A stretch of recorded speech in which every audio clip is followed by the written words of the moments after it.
मृत्यु से डरने वाले आपको कई मिलेंगे, पर कुछ लोगों से मौत भी कांपती है। बुज़दिल होने से या बुज़दिली दिखाने से अच्छा मैं मर जाना पसंद करूंगा। यानी कि कभी भी डर कर पीछे हटना नहीं सीखा। मुन्ने डर बिल्कुल सामने चलता रहता है और बिल्कुल अपना जो टारगेट है उसको कैप्चर करता है। हार से डरने वाले आपको कई मिलेंगे, लेकिन कुछ लोग ऐसे हैं जिनसे हार भी कतराती है। आप आखिरी गोली तक लड़ेंगे। अगर आपकी गोलियां खत्म हो गई हैं तो आप हाथ पांव से लड़ेंगे। अगर आपके हाथ पांव टूट गए हैं तो आप अपने भूत से लड़ेंगे। मरने के बाद भी लड़ाई चलती रहेगी। लड़ाई में कोई सेकंड नहीं आ सकता, या तो जीते या तो मरते हैं। तो it is either the enemy और मी। डर से डरने वाले आपको कई मिलेंगे, लेकिन आज हम आपको मिलवाएंगे उनसे जिनसे डर भी खौफ खाता है।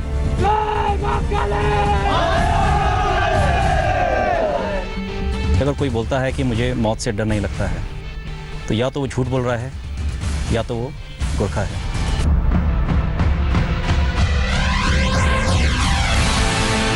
कमांड एंड कंट्रोल और फिजिकल फिटनेस और हुक्म का पालन, ये बहुत ही अच्छी तरीके से निभाया। जितने ही विनम्र होते हैं ये उतने ही फिरोशियस होते हैं, उतने खतरनाक होते हैं।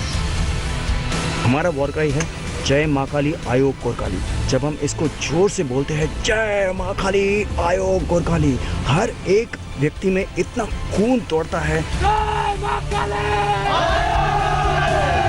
Gurkhas are the finest troops in the world. पूरी दुनिया में ऐसा कोई रेजिमेंट नहीं है जो गोरखा का जो टक्कर ले सके। मेंटली बहुत टफ है, कैसी भी सिचुएशन में उनको डाल दें वो उस सिचुएशन को ओवरकम करके हमेशा आगे बढ़ेगा।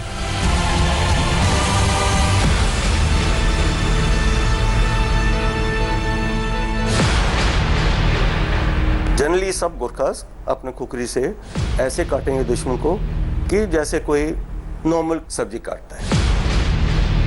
खुकरी शब्द बोलते ही उसके साथ में आपको एक गोरखा की शक्ल नजर आएगी, और जब आप गोरखा बोलते हैं तो उसके साथ में आपको खुकरी की शक्ल नजर आएगी।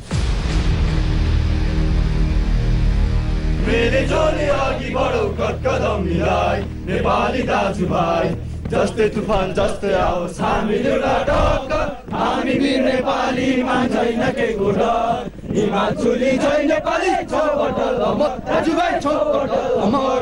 नेपाली वीर हो, नेपाली वीर हो। नमस्कार, जय हिंद, वंदे मातरम। भारतीय वीरों की कहानियां लेकर एक बार फिर लौट आया है वंदे मातरम।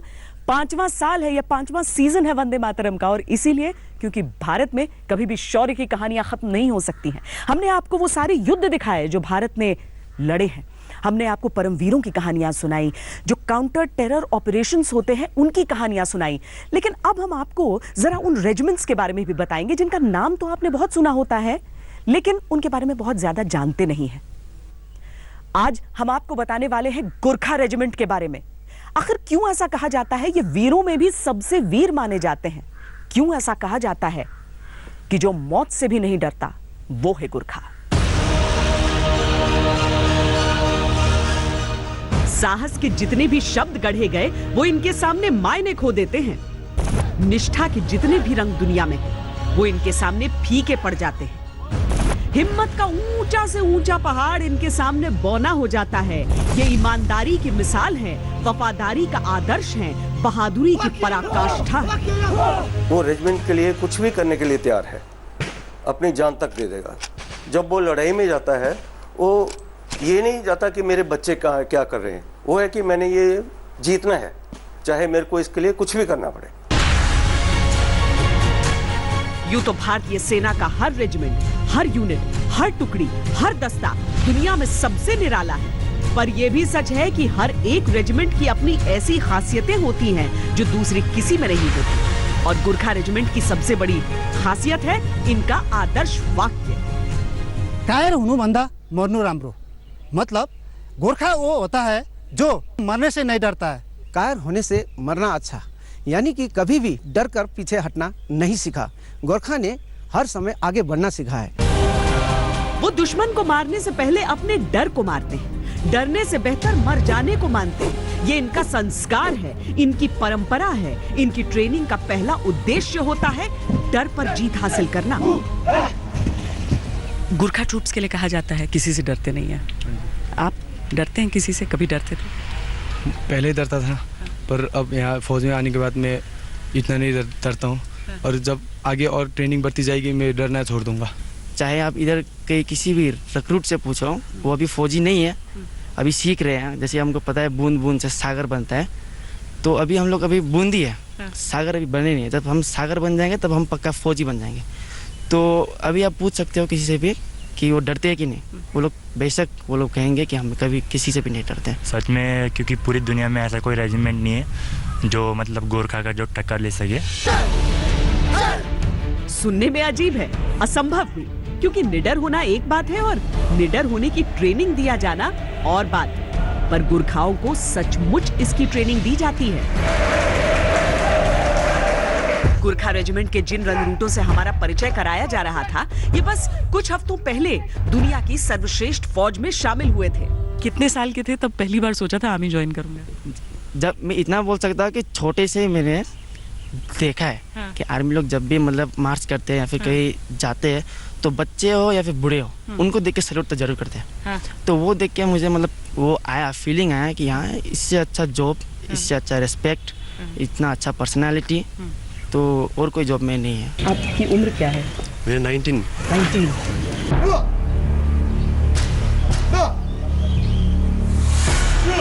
18-19 साल की उम्र में शरीर को वज्र और सोच को सर्वशक्तिशाली बनाते इन योद्धाओं का सामना उनके खौफ से कराया जाता है।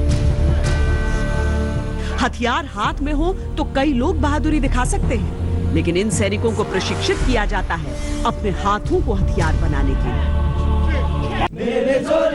भारत के सबसे लोकप्रिय योद्धा फील्ड मार्शल सैम मानेकशॉ ने एक दफा कहा था कि अगर कोई कहता है कि उसे डर नहीं लगता, तो या तो वो झूठ बोल रहा है या फिर वो एक गुरखा है।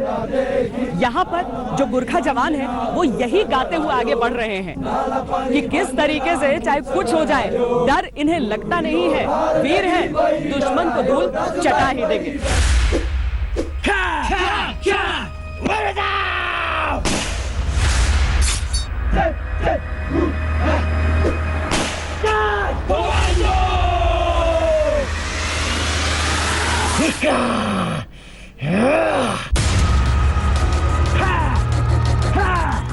गुरखा ट्रेनिंग में ऐसी परिस्थितियों के लिए उन्हें प्रशिक्षित किया जाता है जहां दुश्मन सशस्त्र हो, लेकिन वो खुद निहत्थे।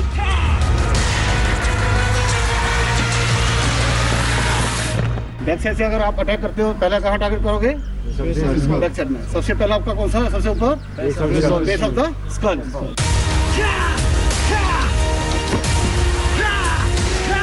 दुश्मन के शरीर का एक एक प्रेशर पॉइंट, एक एक कमजोरी उन्हें समझाई जाती है।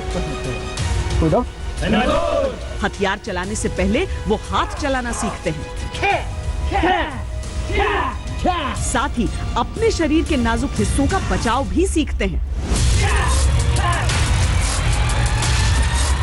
कई ऐसे हालात हमें पेश आते हैं जहाँ पर कि हमारे जो हथियार, जो हमारे गोला बारूद जो ख़त्म हो जाते हैं, तो ऐसे हालात में हमें दुश्मन के साथ बिना हथियार के भी लड़ना बहुत ही ज़रूरी होता है। इसलिए हमें उन रिक्रूट्स को अनआर्म कम्बैट की लड़ाई पर भी ज़्यादा जोर दिया जाता है, ताकि ऐसे मौके पर दुश्मन के साथ आसानी से वो लोहा ले सके और दुश्मन के ऊपर विजय प्राप्त कर सके। वो बिजली की तेजी से ऐसे झपटते हैं कि दुश्मन अंदाजा भी नहीं लगा सकता। वो पल भर में दुश्मन को चित कर देते हैं, और ये किताबी बातें नहीं। गुरखा योद्धाओं के बारे में मशहूर है कि वो एक भी गोली खर्च किए बिना मोर्चा मार सकते हैं। एक बार एक बहुत टफ ऑपरेशन के बाद में बड़ी मुश्किल से हमारे गुरखा जवानों ने जब फतेह पाई, तो उसके बाद में लास्ट में रिपोर्ट ली जा रही थी, तो अफसर बोलता है हमारी लैंग्वेज में कि कांचा कति मंशा हाने, कि कितने आदमी आपने मारे। तो गुरखा जॉनी सेज साहब 10 है उठा, यानी कि मैंने 10 दुश्मनों को मार दिया है। फिर अफसर पूछता है अपनी कितनी कैजुअलिटी हुई? तो गोरखा जॉनी बोलता है एक भी नहीं। कहता गुड। एमुनेशन कितना खर्च हुआ? तो गोरखा जॉनी बोलता है एक भी नहीं, जरूरत ही नहीं पड़ी, खुगरी से काम हो गया। रणभूमि में ये एक ऐसी क्षमता है जो बहुत काम आती है। इतिहास गवाह है कि उनसे जापान भी हारा है, जर्मनी भी हारा है, पाकिस्तान की तो बिसात ही क्या है। रणभूमि हो या आतंक के खिलाफ लड़ाई, सबसे कठिन ऑपरेशन के लिए इन्हें चुना जाता है। दुश्मन भी इनका मुरीद हो जाता है। ऐसी कुछ बात हिटलर ने कही थी कि उन्होंने हर कैंपेन में गुरखास की ब्रेवरी को, उनकी शौर्य को, उनकी करेज को देखा सेकेंड वर्ल्ड वॉर में, और उनका कहना सच है। अगर कई जगह कोटेशन दिया जाए कि काश मेरे पास गुरखा रेजिमेंट होती, या कहना कि मैं गुरखा रेजिमेंट होती मैं संसार पर विजय कर लेता, ये एग्जैक्ट वर्ड्स क्या है कोई कहा नहीं जा सकता, पर उन्होंने गुरखा रेजिमेंट के, गुरखा बटालियंस की, ट्रुप्स के शौर्य के बारे में प्रशंसा आवश्यक की थी। कहानी तो ये भी है कि युद्ध भूमि में गुरखा टुकड़ियों के आने की खबर भर से दुश्मन दुम दबाकर भाग जाता है।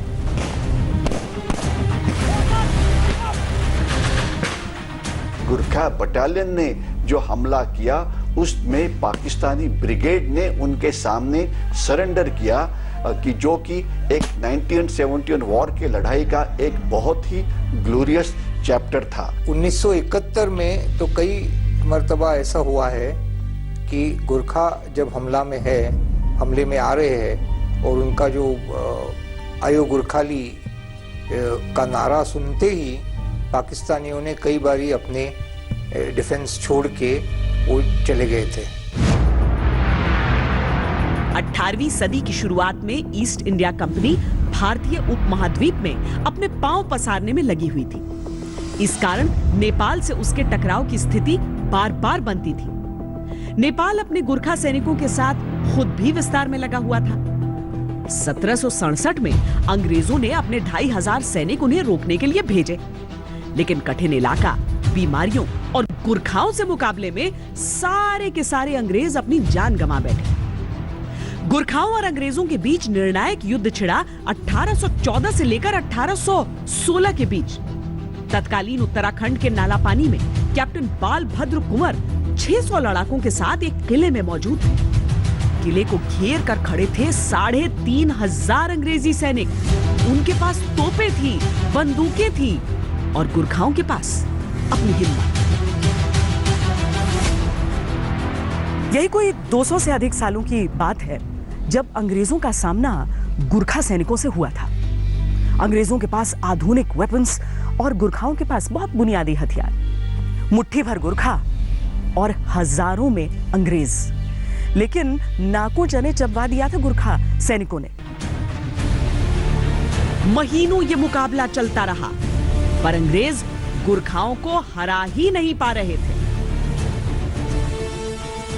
सन 1814-1815 के दौरान ब्रिटिश ईस्ट इंडिया कंपनी और गुरखा सेना के बीच में एंग्लो गुरखा वॉर लड़ी गई थी। इसी लड़ाई के दौरान जो फाइनल बैटल था वो बिलासपुर डिस्ट्रिक्ट में एक जगह है मौलान, उसके मौलान फोर्ट में लड़ा गया था। जनरल अमर सिंह थापा के साथ जब भिड़ंत हुई तो जनरल अमर सिंह थापा ने एक छोटे से फोर्ट में कुछ हैंडफुल जवानों के साथ बहुत तगड़ा लड़ाई की। आखिरकार रसद खत्म होने पर गुरखाओं को बाहर आना पड़ा, लेकिन अंग्रेजों ने उनके साथ हारे हुए योद्धाओं वाला सुलूक नहीं किया। वो गुरखाओं की वीरता को समझ चुके थे। उन्होंने सैनिकों से अंग्रेजी सेना में शामिल होने की पेशकश की और यहीं से शुरुआत हो गई एक गौरवशाली रेजिमेंट के गौरवशाली इतिहास की। धीरे धीरे ब्रिटिश इंडियन आर्मी में 10 गुरखा राइफल्स की स्थापना हुई। आजादी के बाद जब अंग्रेज वापस इंग्लैंड लौट रहे थे तो गुरखा रेजिमेंट का भी बंटवारा किया। पहली, तीसरी, चौथी, 5वीं, 8वीं और 9वीं गुरखा राइफल्स हिंदुस्तान में रहे। दूसरी, छठी, 7वीं और 10वीं गुरखा राइफल्स को अंग्रेजों ने साथ ले जाने का फैसला किया, पर बहुत बड़ी संख्या में गुरखा जवानों ने इंग्लैंड जाने से इनकार कर दिया। वो भारतीय फौज में रहना चाहते थे। नतीजतन भारत को 11वीं गुरखा राइफल्स की स्थापना करनी पड़ी। इस बंटवारे के लिए भारत, इंग्लैंड और नेपाल के बीच बाकायदा एक त्रिपक्षीय समझौता किया गया ताकि गोरखा हितों को सुनिश्चित किया जा सके। इसमें इसका खास ख्याल रखा गया कि सांस्कृतिक और धार्मिक भावनाओं को हमेशा सर्वोपरि रखा जाएगा। यही वजह है कि गोरखाओं के युद्ध घोष में आज भी महाकाली की वंदना शामिल है।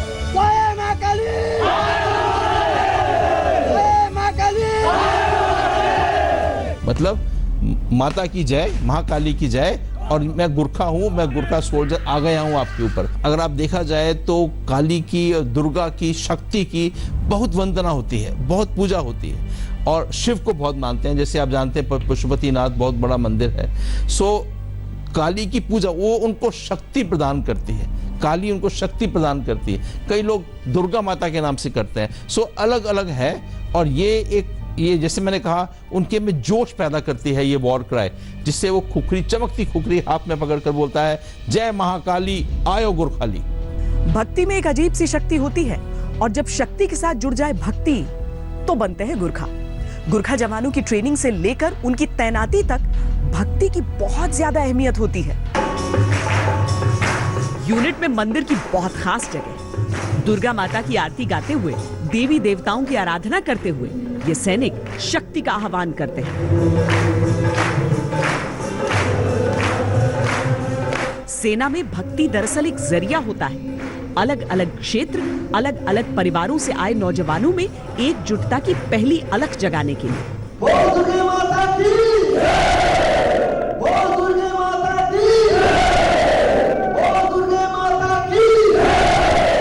फौज वाले इतने रिलीजियस हो जाते, धार्मिक हो जाते हैं वक्त होते, तो अपने अपने भगवान की, अपनी अपनी देवी की हम सब पूजा करते हैं, और सर्वधर्म स्थल, और ये हमारा सिस्टम है कि कोई रिलीजन, हमारे रिलीजन को मानते हैं।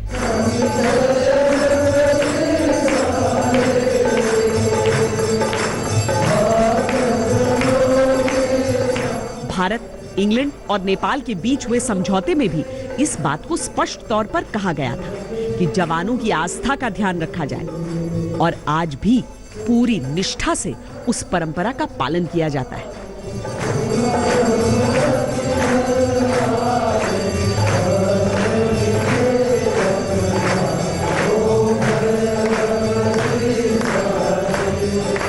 मेरा नाम मेजर बदन हो, वो यहाँ पर DRO साहब, यहाँ पर ऑफिसर। गुरखा ट्रूप्स का सीनियर अधिकारी भले ही किसी भी इलाके से आता हो, उसे अपनी फौज की भाषा बोलनी आनी चाहिए। बाकी तो छोड़िए, अंग्रेज अफसर भी फर्राटे से गुरखाली बोलते हैं। फ्री को मतलब van यहाँ आउँछ अनि 1 पैसा चलाउनु पर्दैन, 1 पैसा हामीलाई दिनु पर्दैन। यहाँको सिलेक्सन फ्री छ। गर्व महसूस करने की मेरे लिए बहुत फख्र की बात है, बल्कि क्योंकि मैं अपने जवानों से अच्छी तरह खुद आराम से इंटरैक्ट कर सकता हूँ, क्योंकि हमारी भाषा सेम है। जैसे कि बाहर से ऑफिसर्स आते हैं, इनकी ट्रेनिंग किया कराई जाती है इस लैंग्वेज कोर्स में, तो जब मेरे को उनके बारे में पता है, हमारा रहना सहना हमारा बचपन से वैसे ही सेम रहा है, तो उनको समझना उतना ही आसान रहता है, और उनको कमांड करना और भी ज़्यादा आसान। बोल दुर्गा माता की जय। अपने जीवन में कई बार हम परंपराओं का मतलब और उनकी अहमियत भूल जाते हैं, लेकिन एकता का जो सबक इसमें है वो अनुकरण करने वाला है। भारत माता की जय, जय, जय, जय मां काली। इसी युद्ध घोष के साथ कभी कैप्टन मनोज पांडे ने दुश्मनों के पांव उखाड़े थे। इसी युद्ध घोष के साथ कभी कैप्टन सलारिया ने शहादत दी थी। इसी युद्ध घोष के साथ मेजर धन सिंह थापा ने 1962 की लड़ाई में हिंदुस्तानी शौर्य से चीनियों का परिचय करवाया था। इसी युद्ध घोष को सुनकर अच्छे अच्छों के प्राण पखेरु उड़ जाते हैं। गोरखा जवानों की जो वीरता है वो आज की बात नहीं है, बल्कि सदियों पुरानी है। और यहाँ पर भी जो ये वॉर मेमोरियल है, इस पर भी अगर आप देखेंगे तो 1878 से लेकर, और ये लगातार है, अंतहीन है, क्योंकि जब भी कहीं जरूरत होती है गोरखाओं से जरूर कहा जाता है कि आपकी तैनाती यहाँ पर रहे, क्योंकि बाकी ट्रेनिंग के साथ साथ जिस तरह की मेंटल ट्रेनिंग यहाँ पर दी जाती है, वही कारण है कि परमवीर चक्र कैप्टन सलारिया हो या फिर मनोज पांडे हो, एक के बाद एक जो प्रेरणा के स्रोत हैं वो यहाँ से निकलते ही रहते हैं। जब दूसरे विश्व युद्ध में दुश्मन के क्षेत्र में जाकर आक्रमण करने की जरूरत पड़ी तो गुरखा जवानों के साथ ही चिन्नित्स यूनिट को तैयार किया गया था।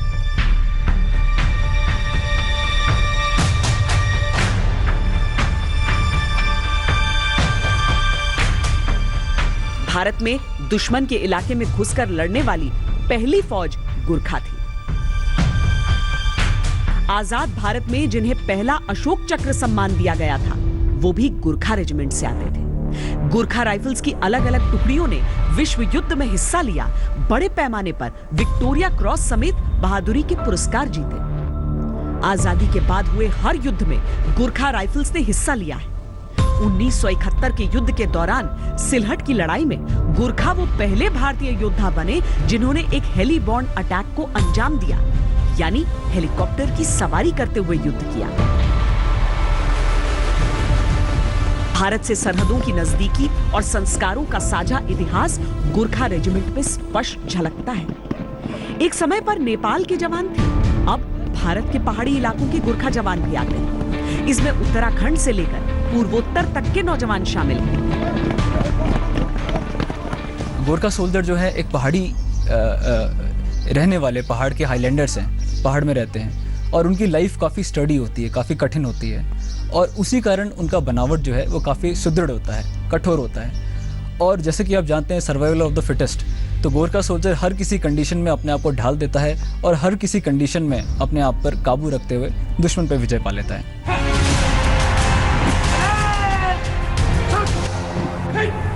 गुरखाओं का पराक्रम ऐसा है कि ब्रिटिश आर्मी और भारतीय सेना के अलावा भी और देशों में इनकी उपस्थिति है। ब्रुनेई के सुल्तान के पास खास गुरखा रिजर्व यूनिट है, तो सिंगापुर के पास है अपना गुरखा कंटिंजेंट। लेकिन भारत में गुरखा रेजिमेंट की वीरता का दुनिया में कोई सानी नहीं।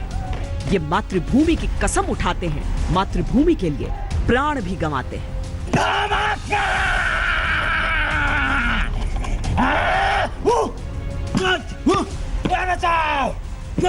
गोरखा में एक सबसे इम्पोर्टेंट चीज़ है कि वो सबसे बड़े साहसी होते हैं। उनको आप कोई भी मिशन दीजिए, कोई भी टास्क दीजिए और 100% वो इस टास्क को पूरा करेगा। दूसरा, प्रेजेंस ऑफ माइंड, किस जगह में क्या चीज़ अप्लाई करनी है, वो बैटलफील्ड का कौन सा प्लेस है, कौन सा सिनेरियो है, वो उसको बहुत बेहतरीन तरीके से निभाते हैं और बहुत बेहतरीन तरीके से पूरा करते हैं। और तीसरा, एक गोरखा सोल्जर की ऑनेस्टी, वो जो बोलेगा सत्य बोलेगा, जो करेगा सत्य करेगा। रुक ब्रेक के लिए। ब्रेक के बाद आपको दिखाएंगे वो हथियार जो पूरी दुनिया में केवल गुरखाओं के पास है। उसे चलाने का हुनर और अधिकार सिर्फ इन्हीं शूरवीरों के। वंदे मातरम में आप देख रहे हैं गुरखाओं की गौरव गाथा। गुरखा जवान जो देखने में बिल्कुल सरल लगते हैं, लेकिन जब दुश्मन से होता है सामना तो वो हो जाते हैं बिल्कुल खूंखार। ऐसे ही तो है गुरखा। दो चेहरे उनके, एक अनुशासन का चेहरा, दूसरा चेहरा विरोधियों के लिए खौफ का।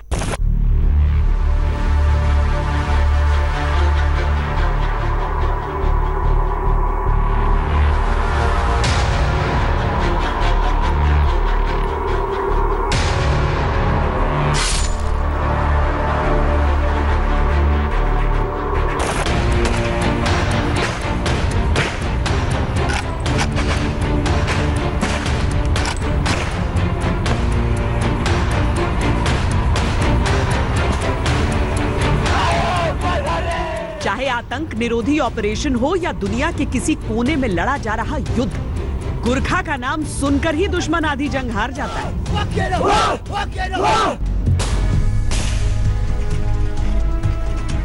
कि अगर कोई बोलता है कि मुझे मौत से डर नहीं लगता है, तो या तो वो झूठ बोल रहा है या तो वो गुरखा है।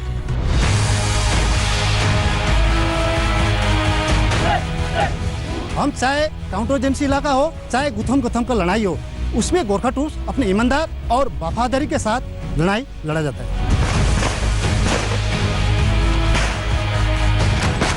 दुश्मन को पता लगे गोरखा यूनिट है तो उनके दिल में एक डर सा आ जाता है कि हाँ गोरखा है। गुरखा ट्रूप्स की कई अनूठी चीजें हमने आपको दिखाई हैं। अब देखिए उनका वो शस्त्र जो उनके सम्मान का प्रतीक है। दुनिया में एक से बढ़कर एक आधुनिक हथियारों का आविष्कार हो गया, नई तकनीक, नए उपकरण आ गए, लेकिन दुनिया के सारे हथियार एक तरफ, गुरखाओं की खुखरी एक तरफ।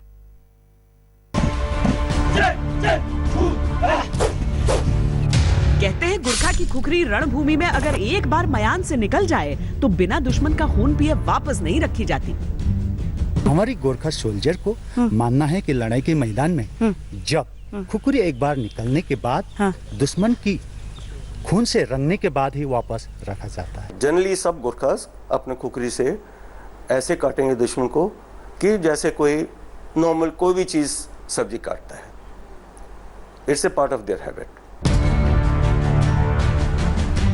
गुरखा अपनी खुखरी को अपने सम्मान से जोड़कर देखते हैं, उसे अपनी इज्जत जितना बेदाग और चमकदार बनाकर रखते हैं, अपनी वफादारी और अपनी हिम्मत जितना धारदार बनाकर रखते हैं।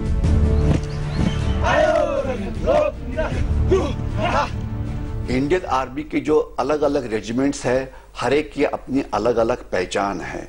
जैसे मराठा रेजिमेंट है तो छत्रपति शिवाजी महाराज की जय बोला जाता है, सिख रेजिमेंट है तो उनका वॉर क्राई है, तो इसी प्रकार की गुरखा रेजिमेंट जो पहचानी जाती है वो कुकरी से। अब जो गोरखास की खुखरी है उसका सीधा संबंध उनके धार्मिक विचारों पर है। गोरखा समझते हैं कि खुखरी शिव जी के त्रिशूल का एक भाग है और नेपाल में सबसे बड़ा देवता शिव जी को माना जाता है। गुरखाओं का इतिहास है खुखरी, गुरखाओं का सम्मान है खुखरी, गुरखाओं की पहचान है खुखरी।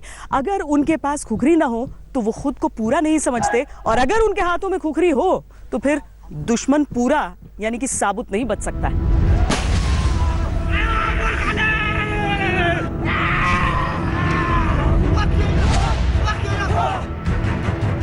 मयान से निकली खुखरी देखकर दुश्मन का कलेजा कांप जाता है। आइए हम आपको समझाते हैं खुखरी दुश्मनों के लिए इतनी खौफनाक क्यों है।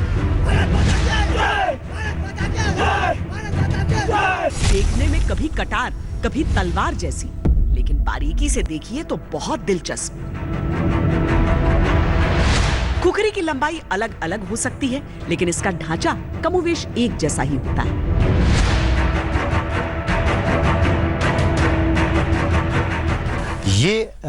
ये है खुखरी। ये गोरखा सोल्जर का जाती हथियार है और इसका कुछ पार्ट्स हैं, जैसे कि ये लकड़ी वाले पार्ट्स जो पकड़ते हैं, जिसको बनेर कहते हैं। अच्छा। जो खुखरी रखा जाता है जिसको डाब कहते हैं। अच्छा, ये क्यों है? एक बार निकालिए ये पार्ट। ये पार्ट इसलिए है कि जब हम दुश्मन को ऊपर वार करेंगे उस समय कटने के बाद खून नीचे की ओर बहता है। अच्छा। उस दौरान खून बाहर निकल जाए ताकि हाथ में ना मतलब आए। यहाँ से ड्रॉप कर जाए। जी जी। और हाथ में अगर आ गया खून तो? हाथ में खून आने पर उससे एक प्रकार की चिकनापन आ जाता है। अच्छा, स्लिपरी हो जाएगा। जी जी। खुखरी के साथ ही दो छोटे छोटे चाकू आपको और नजर आएंगे। इनका नाम है चकमक। ये मुख्य तौर पर खुखरी को धार देने के लिए इस्तेमाल किए जाते हैं। तो ये दो क्यों हैं? इसके अलावा लड़ाई के मैदान में हम दोनों चकमक को आपस में रगड़कर आग को पैदा कर सकते हैं। अच्छा, मतलब आग पैदा हो जाता है दोनों को घिसने से? इस प्रकार से घिसने से आग पैदा होता है। हर गुरखा सैनिक को दो तरह की खुखरी दी जाती है। एक हथियार के तौर पर प्रयोग वाली, दूसरी सेरेमोनियल यानी समारोह में इस्तेमाल वाली। लेकिन ये एक मल्टीपर्पस हथियार है जो हर मुश्किल में काम आती है। जंगल में बहुत झाड़ी होता है, झाड़ होता है, उसको काटने के लिए खुखरी का इस्तेमाल होता है। फिर जंगल में कई बार जिंदा रहने के लिए हमको जंगल से खाना निकालना पड़ता है, उसके लिए जड़ ढूंढनी पड़ती है जो कि खाना खाने के लायक हो। अगर आप रात को कहीं पे रुकना चाहते हैं, अगर आपको शेल्टर बनाना है, तो उसका हम कुकरी का इस्तेमाल करते हुए जो पेड़ की टहनियां हैं वो काट के हमारा नाइट शेल्टर बना सकते हैं।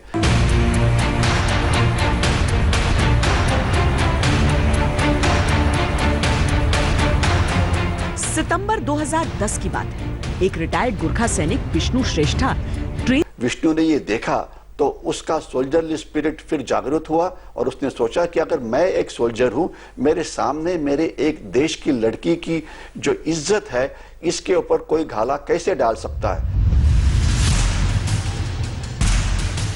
विष्णु ने अपनी खुखरी निकाली और ताबड़तोड़ चलाना शुरू कर दिया। वैसे तो विष्णु फौज से रिटायर हो चुके थे, लेकिन एक गोरखा सोल्जर की तरह वो अपनी खुखरी हमेशा अपने साथ रखा करते थे। 3 डकैतों पर खुखरी चलते ही वो गिर गए और डकैतों के पास तो बंदूकें थी। उन्होंने विष्णु पर गोली दागनी शुरू कर दी। लेकिन डाकुओं की संख्या ज्यादा थी, तो उसने डाकुओं ने उनको ओवरपावर करने की कोशिश की। उसकी कुकरी उससे छीन ली और उसी कुकरी के साथ उसके ऊपर मारा गया, जिससे उसका बहुत ही खून जाने लगा। लेकिन तब तक वो ट्रेन आगे पहुंच रही थी, तो बाकी के डाकू वहां से भाग के चले गए। तो एक सोल्जर अगर देशभक्त है, अगर ब्रेव है, तो कैसे काम कर सकता है, ये नजर आ गया। बल्कि उस ट्रेन में बहुत सारे पैसेंजर्स थे, लेकिन किसके अंदर भी ये लड़ने की हिम्मत नहीं थी।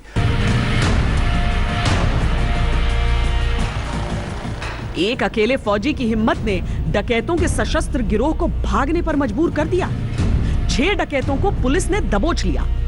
विष्णु श्रेष्ठा को अपनी इस बहादुरी के लिए सेना मेडल से पुरस्कृत किया गया। लेकिन ऐसा नहीं है कि इन वीर जवानों को केवल खुखरी चलानी आती है, बंदूक पर भी इनके हाथ उतनी ही सफाई से चलते हैं।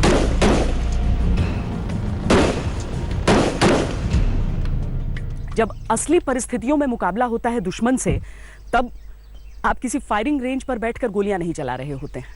वहां पर जंगल भी होता है, जैसा यहां पर है, चट्टानें होती हैं, नाले होते हैं, नदियां होती हैं, और आपको पता नहीं होता कि कहां किस चीज की आड़ लेकर आप पर निशाना साधा जा रहा हो। दरअसल जो गोरखा योद्धा हैं, वो युद्ध की स्थिति के लिए भी बहुत अच्छी तरीके से ट्रेन किए जाते हैं और counter insurgency, counter terror operations के लिए भी उन्हें परफेक्ट ट्रेनिंग दी जाती है। और उसी क्रम में अहम है ये फायर एंड मूव। दुश्मन का हमें बंकर दिखता है तो किस तरीके से दुश्मन को बर्बाद करना है। 1 लेग ऑन द ग्राउंड, यानी कि एक ने आड़ पकड़नी है, एक ने फायर करना है। इसी ड्रिल को हम लोगों ने यहाँ दिखाया है और किस तरह से last stage of the battle में ग्रेनेड लॉब करके दुश्मन को कैसे बर्बाद करना है, हमने यहाँ दर्शाने की कोशिश करी है।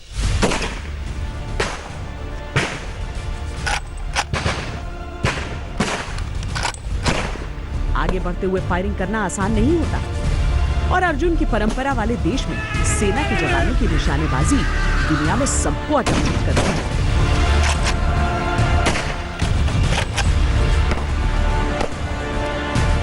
– 2017 में अमेरिकी फौज के साथ सियाटल में हुए संयुक्त युद्धाभ्यास में गोरखा राइफल्स की ही एक टुकड़ी शामिल हुई।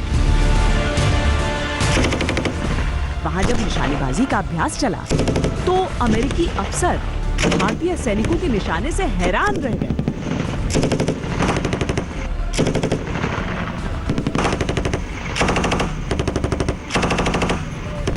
जवान संजय ने 40 में 40 का निशाना साधा। उस अमेरिकी यूनिट के इतिहास में ऐसा पहले किसी ने कभी किया ही नहीं था।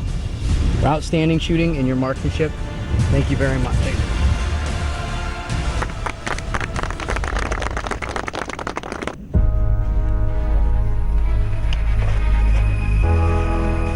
हथियार हाथ में हो तो सटीक, निहत्थे हो तो भी दुश्मन का काम। ऐसे होते हैं भारतीय फौज के गोरखा सैनिक।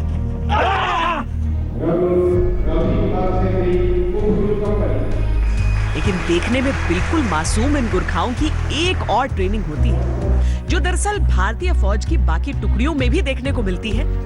इन्हें गुस्सा दिलाना और उसी क्रम में संयम भी सिखाना।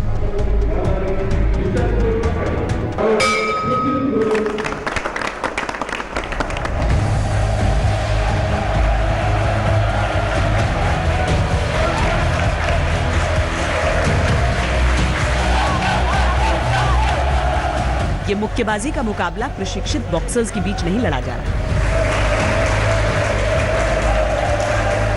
हाँ, आपको देखकर ये एहसास हो रहा होगा कि ये ट्रेंड है, लेकिन नए रंगरूटों को बॉक्सिंग रिंग में ग्लव्स पहनकर उतारा जाता है ताकि मुंह पर पड़ा मुक्का इनके आत्मसम्मान को झकझोर दे।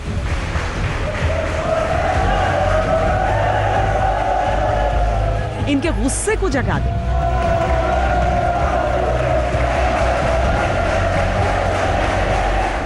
बल किसी भी डर को ख़त्म करने के लिए एक पहल का होना बहुत ज़रूरी है। तो एक रिक्रूट की ज़िंदगी में इस प्रकार के मौके देने बहुत ज़रूरी होते हैं।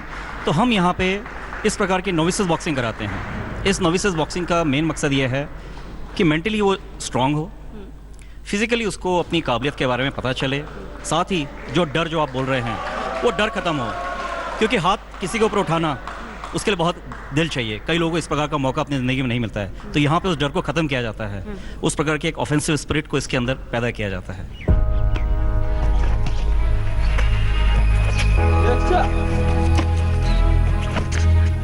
हालांकि भारतीय सैन्य परंपरा में खेलों का भी बहुत महत्व होता है और सेना के कई अफसर और जवान अंतर्राष्ट्रीय पटल पर भारत का नाम पदकों के साथ ऊंचा करते आए हैं।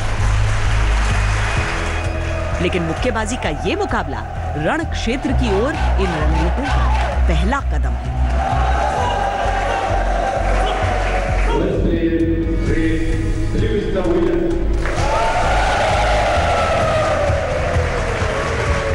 भारतीय सेना में ऐसे ही सरल लेकिन बेहद प्रभावशाली ट्रेनिंग तकनीक का शानदार इस्तेमाल होता है। इसे 1964 में सैम बहादुर ने यहां पर बोया था। बहुत महत्वपूर्ण है यहां पर सभी के लिए। सैम बहादुर यानी फील्ड मार्शल सैम मानेकशॉ। दरअसल बहुत दिलचस्प कहानी है कि किस तरीके से गोरखा रेजिमेंट में शामिल होने के बाद उनका नाम सैम बहादुर पड़ा था।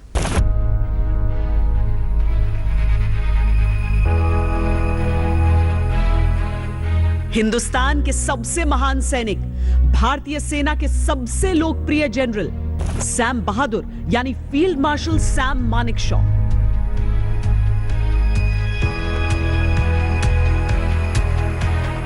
Sam Manekshaw British Indian army में कैप्टन हुआ करते थे और दूसरे विश्व युद्ध में अपनी बहादुरी खूब दिखाई थी।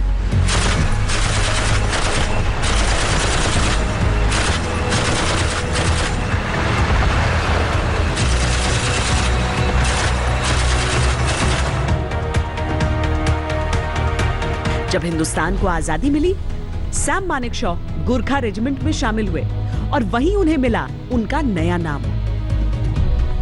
I met a Gorkha sentry. I looked at him and I said, asked him, "Tera naam kya hai?" And he said, "Harka Bahadur Guru." Then I looked at him, "Mera naam kya hai?" And he thought and thought and he said, "Sam Bahadur." I became Sam Bahadur.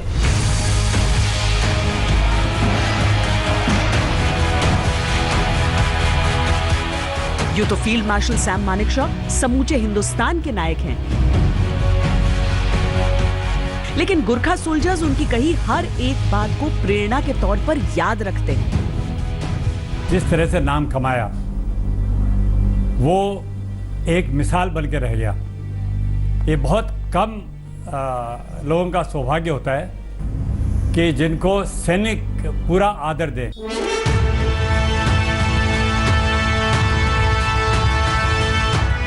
और Sam Manekshaw ही क्यों?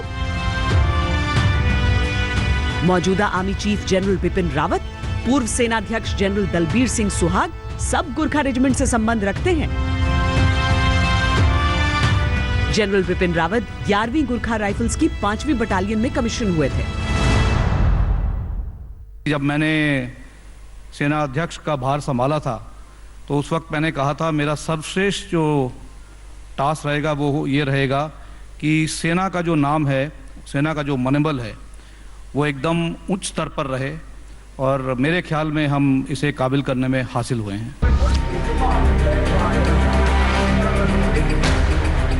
गोरखाओं की खास पहचान होती है उनके सिर पर टिकी तिरछी टोपी, जो बीतते सालों के बावजूद उसी रौनक, उसी धमक के साथ वीरों के सरों पर सजती है। हाँ, उसे पहनने का तरीका अलग अलग रेजिमेंट्स का अलग अलग होता है।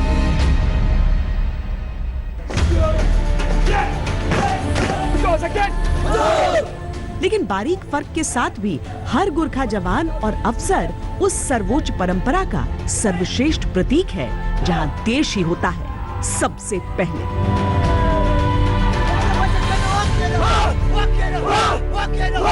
देश के लिए अपने प्राण तक न्यौछावर करने वाले योद्धाओं से हम जिंदगी में कितना कुछ सीख सकते हैं। फिर ऐसी ही कहानी लेकर लौटेंगे, तब तक के लिए वंदे मातरम।